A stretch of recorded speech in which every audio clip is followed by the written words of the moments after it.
l'objectiu de l'Ajuntament sempre ha sigut intentar recuperar al màxim possible l'estat original que l'escultor Pepe Gonzalvo va regalar de alguna manera al poble de Alcoi, ¿no? A ver, nos encontramos con una escultura de Gonzalvo que ha estado muy alterado a lo largo de su historia y sobre todo nos encontramos con un montón de capas pictóricas. Hemos encontrado hasta 5 estratos diferentes con todo tipo de colores. Desde el final era un blanco, anteriormente había habido un verde, luego un rojizo que no era el original, porque las esculturas de Gonzalvo sí que tienden a tener un tono óxido, pero no tan rojizo como el que hemos encontrado.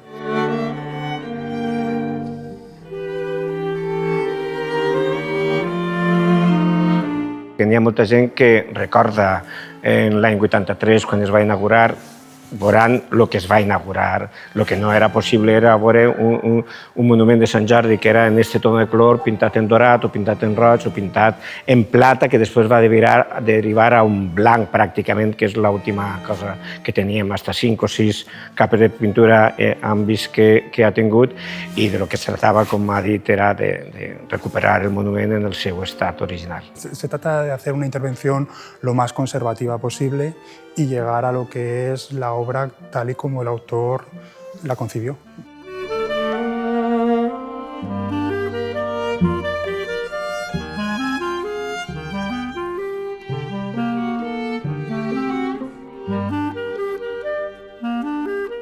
El tema del basament, que és el que més contacte en l'olla teníem i és l'últim procés que ens queda de recuperar i modificar el basament per recuperar la base que té que suportar el monument.